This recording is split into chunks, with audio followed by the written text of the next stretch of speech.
Welcome to today's daily worship. Today's passage is Joshua chapter 4, verses 4 to 7. Remembering the past to build future faith. So Joshua called together the 12 men he had appointed from the Israelites, one from each tribe, and said to them, "Go over before the ark of the Lord your God into the middle of the Jordan. Each of you is to take up a stone on his shoulder, according to the number of the tribes of the Israelites, to serve as a sign among you. In the future, when your children ask you, 'What do these stones mean?' tell them that the flow of the Jordan was cut off before the ark of the covenant of the Lord. When it crossed the Jordan, the waters of the Jordan were cut off. These stones are to be a memorial to the people of Israel forever." We'll now take a closer look at today's passage. There are key moments in our journey with Christ when we experience crossroads. There are times of transition and unfamiliarity. In these moments, we are encouraged to actively look back at the past and remind ourselves of His faithfulness. When we do this, it fuels our faith and creates a renewed strength as we face the future.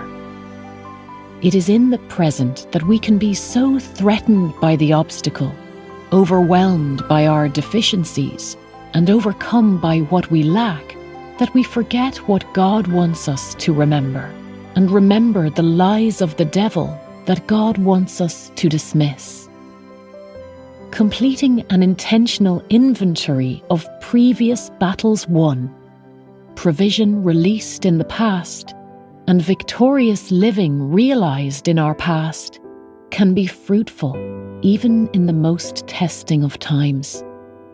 In today's passage and throughout the Old Testament, the people of God would often set up stones of remembrance so they could look back on the significant victory and miraculous hand of God intervening in their lives at a future date.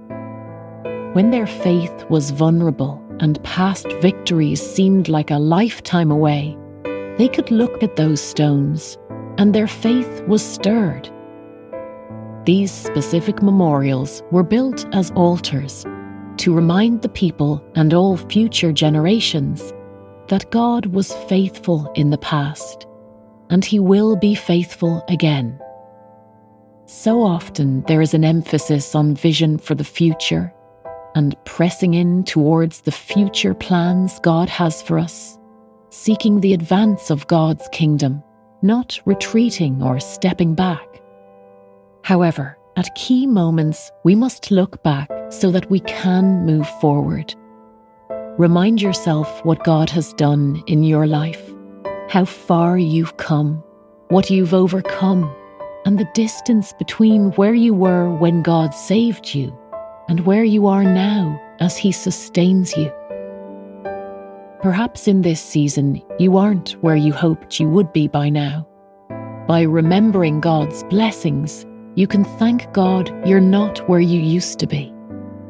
The same God who brought you through that will bring you through this.